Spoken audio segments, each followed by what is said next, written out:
Have you heard about the nun that disguised as a man and left bloodshed across South America? Or the nun who buys and sells men, women, and children?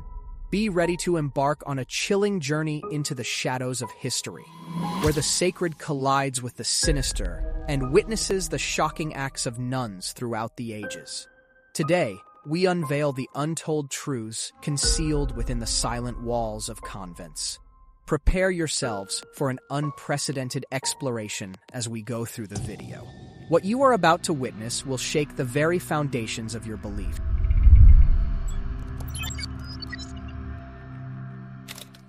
Sister Katarina de Arroyo is one of history's most infamous nuns, known for her gruesome deeds. At age 15, she escaped from a convent by disguising herself as a man. Adopting various identities, she left a trail of bloodshed across colonial South America. One of her chosen aliases was Alonso Diaz. As Alonso, she traveled to colonial South America, causing all sorts of trouble. She had many names and adventures, but wherever she went, she seemed to leave a trail of chaos and even committed some terrible acts, from murdering her brother and uncle to displaying murderous cruelty toward natives. Her violent path led her through Venezuela, Panama, Ecuador, and Peru, where she rose to the rank of second lieutenant before fleeing to Argentina.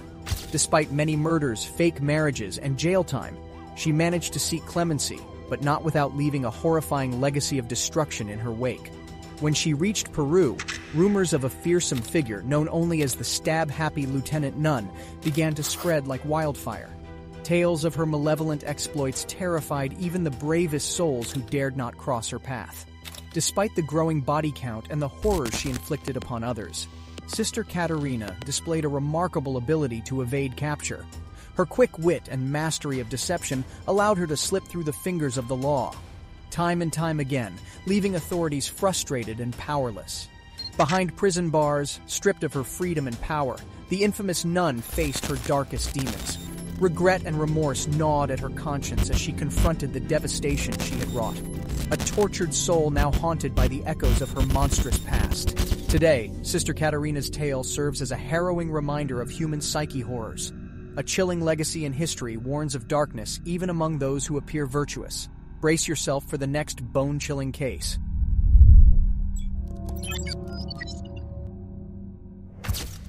Witness the haunting legacy of Sister Theodosia, the oldest nun on record, whose fierce determination led to a gruesome execution. Her shocking tale will leave you breathless for more. Born during the Byzantine Empire, Sister Theodosia of Constantinople exhibited fierce determination.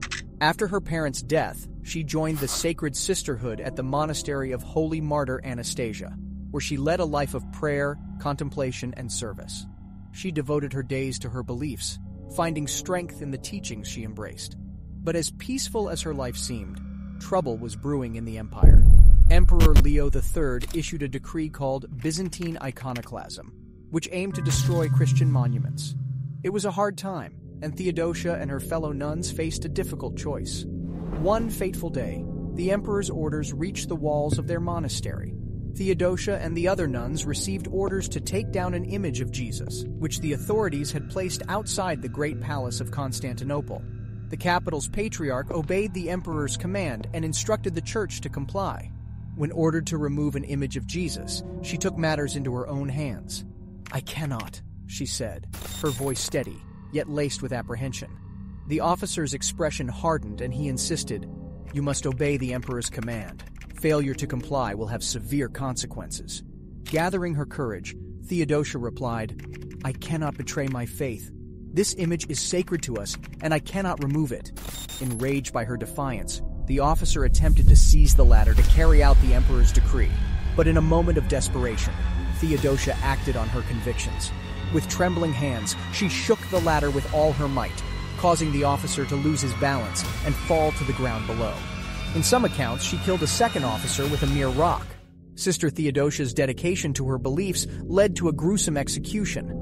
Her throat was hammered with a ram's horn. While such violence for a religious symbol may seem extreme, her unwavering commitment demands respect. The following bloodshed sent shockwaves through the Byzantine Empire, and Sister Theodosia's name became synonymous with devotion and terror. Her capture marked the beginning of the darkest days. Sister Theodosia, unwavering in her beliefs, faced a gruesome execution that would forever stain the pages of history. The ram's horn, once a symbol of religious significance, became a brutal instrument of her punishment. Her throat, the voice that had sung praises and prayers, met its violent end. This was a glimpse into the darkness of Sister Theodosia's harrowing tale. As horrifying as this was, the following revelation will surpass your worst nightmares.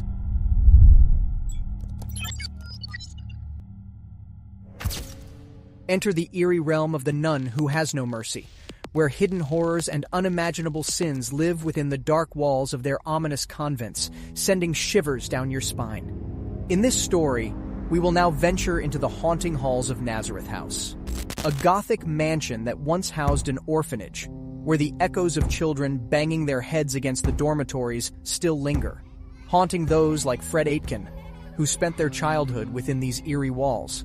At 6, Aitken was dispatched to Nazareth House after his mother died in the 1930s. Little did he know that he was stepping into a realm of nightmares.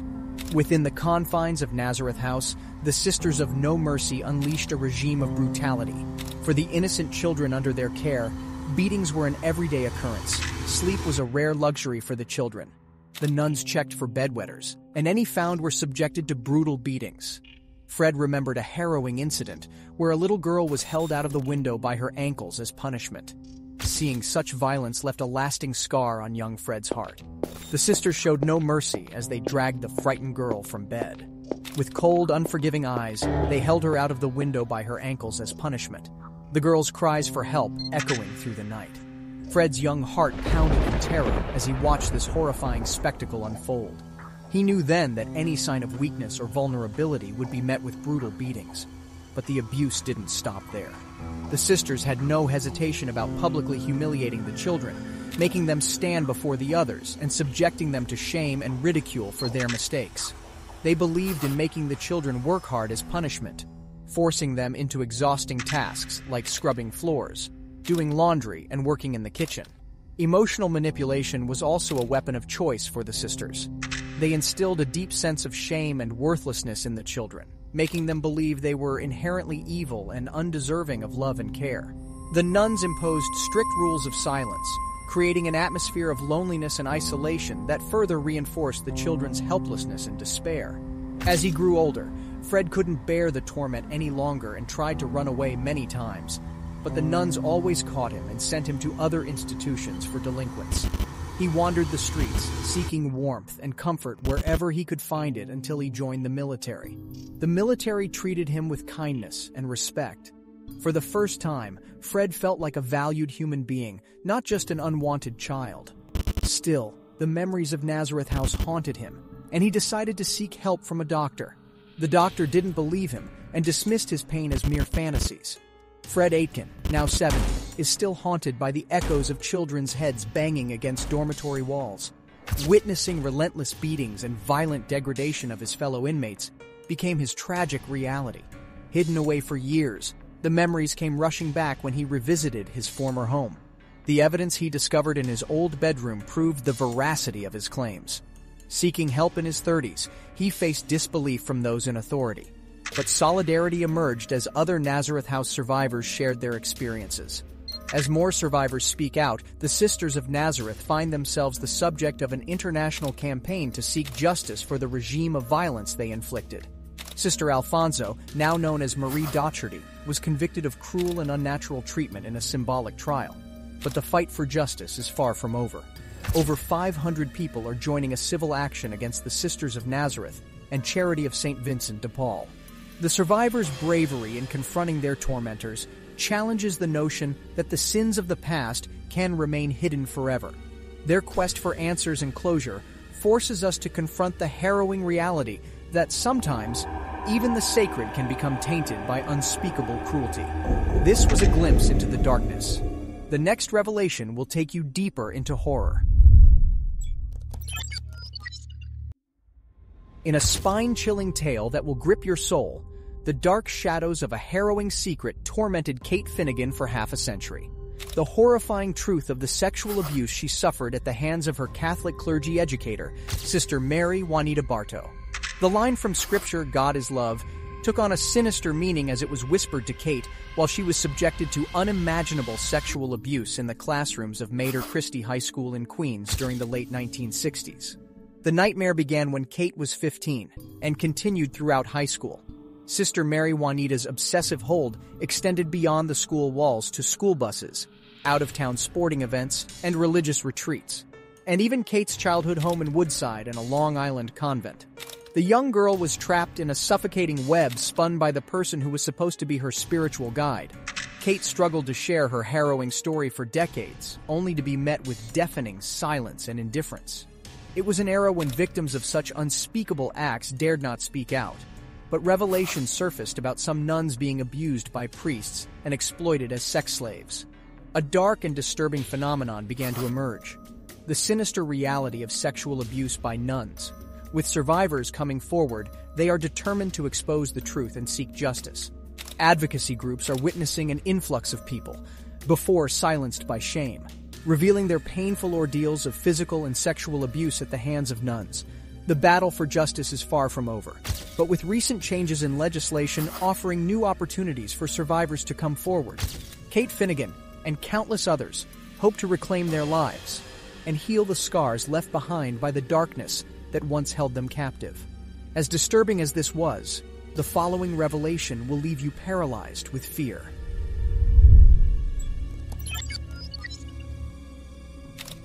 Beneath the venerable halls of Georgetown Visitation Preparatory School, a chilling secret lay dormant, poised to send shivers down your spine and haunt your every thought. In a grand old school called Georgetown Visitation Preparatory School, stories were hidden in dusty old books and forgotten records. It was a place where young girls learned and laughed, guided by wise nuns who believed in the power of education. These nuns were admired for their kindness and generosity.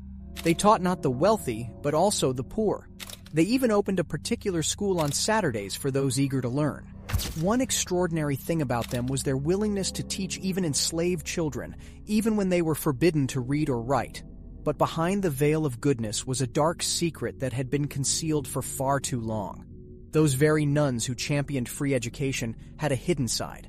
They owned enslaved people, men, women, and even children. A brave historian arrived at the school, curious to uncover its forgotten past. She discovered the unsettling truth as she delved into the convent's ancient records. Over 100 people had once been held in bondage by these nuns. Some were sold off, and families were torn apart, all to pay debts and make the school bigger and grander. The archivist was troubled by this revelation. She was a Black Catholic journalist, and the stories of those enslaved people hit her heart. How could those who preached goodness have engaged in such cruelty? With each revelation, the archivist felt a growing responsibility to ensure these hidden figures were no longer silenced by history. But as she courageously shared her discoveries with the school, she faced resistance and discomfort. And with her efforts, the school began confronting its complex past, seeking to learn from history and make amends.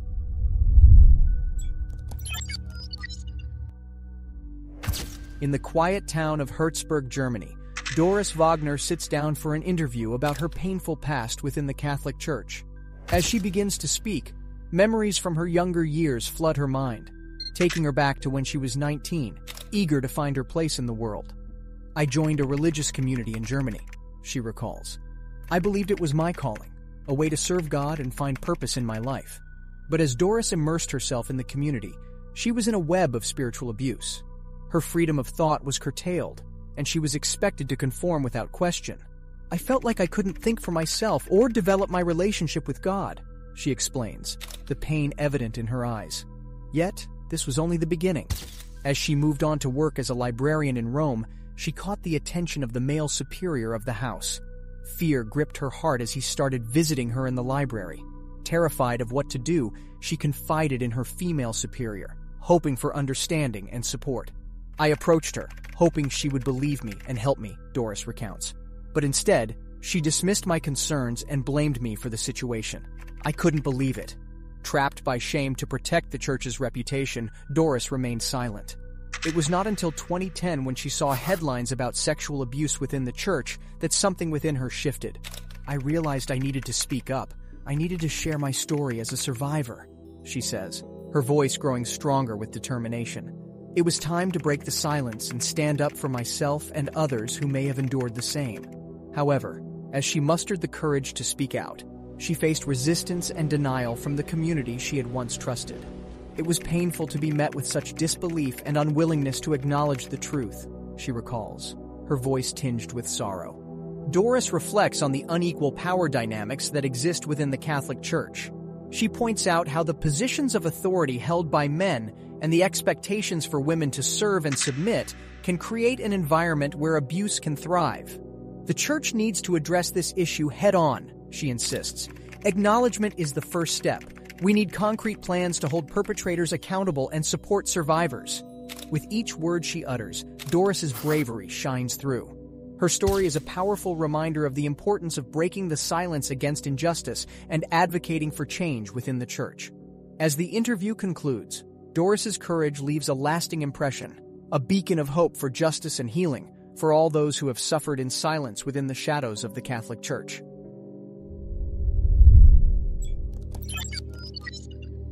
In a story of faith, deception, and unexpected twists, meet Denise Woodam, a devoted nun whose life took an extraordinary turn when she crossed paths with a mysterious online suitor, Hendrik Cornelius. She was 51 years old and a member of the Adorers of the Blood of Christ, a religious order based in Kansas. Denise's life had been filled with challenges, a failed marriage and significant health problems that burdened her with crippling bills. But one day she thought she had found a glimmer of hope when she met a man named Hendrik Cornelius online. Denise and Hendrik exchanged hundreds of texts, pouring their hearts out to each other. They had never met in person, but Denise felt a connection unlike anything she had experienced. Little did Denise know that this online relationship would lead her down a path she could never have imagined. Hendrik had ulterior motives and began grooming Denise to smuggle drugs for him. He convinced her she was doing him a favor by bringing back artifacts from her travels. Denise's journey began enough. During her trip, she texted someone named Stacy about her expenses, claiming that the whole trip was paid for and she would receive more payment for her work. On her way to Sydney, Australia, carrying a suitcase with an unsuspecting secret, Denise continued communicating with Cornelius. She texted him about her activities, mentioning that she was riding in a car to pick up something without a signature. As she arrived in Sydney, customs officers stopped her and searched her belongings. To her surprise, they discovered 2 pounds of cocaine hidden inside the heels of her shoes. Panicking, Denise tried to play it cool and claimed that the shoes were a gift for her mom. The truth came to light, and Denise was arrested for importing a commercial quantity of a border-controlled drug. She pleaded guilty in January, but her lawyer argued that Hendrik had manipulated and taken advantage of her. But the judge was skeptical of her explanation, finding it inconsistent and unbelievable. As Denise remained in custody, her dad, who lived in Illinois, expressed shock and confusion over her actions. He described her as a former teacher with a master's degree in marketing who had suffered from depression and undergone a hysterectomy. He couldn't fathom how his daughter, who had never been involved in anything like this before, had fallen into such a predicament. Denise's sentencing was looming ahead, and the uncertainty of her future weighed on her loved ones. Her father could only hope for the best, praying that his daughter would find a way out of this tangled web of deception and regain her life of peace and purpose as a nun. As the story goes, the fate of Denise remains to be seen, and her journey through the twists and turns of life was far from over. If you thought this was unsettling, the following case will leave you shocked and disbelieving.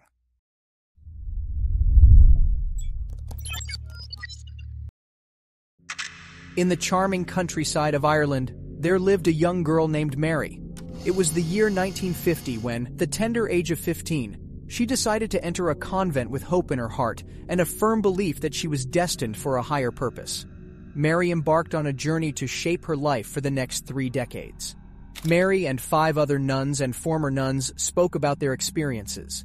Their stories painted a picture of a repressive and damaging regime within the convent, one that emphasized self-sacrifice, unquestioning obedience, and suffering to draw closer to heaven. The convent was a world of its own where outside influences were shunned. The women were forbidden from reading books or newspapers, listening to music, or forming friendships. Their identities were erased as they were expected to adhere to strict rules. Young women like Mary, who had joined the convent with dreams of a brighter future, were trapped in a life they hadn't fully understood. Expressing doubts about their vocation was met with threats of damnation or eternal punishment, instilling fear and leaving them helpless. One evening, after a grueling day of labor and prayers, the nuns were called to assemble in the dimly lit chapel for evening devotion. The air was heavy with the scent of incense, and the flickering candlelight cast eerie shadows on the walls. As the nuns kneeled silently, the Mother Superior stood at the pulpit, her austere gaze fixed upon them. She began to speak in a stern and unforgiving tone, admonishing the women for any perceived transgressions they might have committed during the day. Mary's heart sank as the Mother Superior's words became more cutting and judgmental. She spoke of the nuns' imperfections, their unworthiness to be in the service of God, and their need for constant penance. Mary felt a profound sense of guilt and shame, despite struggling to understand what she had done wrong. In the Mother Superior's tirade, one of the younger nuns, Sister Catherine, could not contain her tears. The weight of the repressive environment had become too much for her to bear, and her sobs echoed through the chapel. But instead of compassion, the Mother Superior's response was cold and unyielding. She demanded that Sister Catherine approach the pulpit and kneel before her, as if to shame her for her weakness publicly. The young nun complied, tears streaming down her cheeks as she begged forgiveness. The Mother Superior continued to berate Sister Catherine, using her emotional vulnerability as a weapon further to instill fear and submission in the other nuns. Mary and her fellow sisters felt a collective sense of helplessness, unable to intervene as they, too, were afraid of the consequences of questioning authority. As the Second Vatican Council brought winds of change to the Catholic Church, nuns gained more autonomy. But those who had already entered the convent before the council were caught in a rigid and oppressive hierarchy. Leaving was far from easy, and those who managed to escape faced significant challenges adjusting to secular life. Despite the hardships, these women's narratives are essential in understanding a way of life that has faded away. They offer an insider's perspective, revealing the brainwashing and suffering they endured and the difficulties they faced upon leaving. One of the nuns, Mary's daughter, traveled to document their stories before they were lost to history. This documentation aimed to give voice to these women who were often made invisible in the patriarchal Catholic Church. The transition from the convent to secular life was daunting for the women. They had spent years being groomed and conditioned to a life of obedience, leaving them ill-prepared for independence. Leaving with nothing but their crucifix and still wearing their habits, they struggled to adjust to the changing world and often faced financial difficulties. As Mary's daughter documented the stories of these women, she hoped to shed light on the brainwashing and manipulation that once characterized the lives of nuns within the Catholic Church. Their narratives offered a more nuanced view of life in the convent, dispelling the caricature of the evil nun and revealing their struggles and resilience. If you enjoyed this video, check out the next one for more interesting historical facts.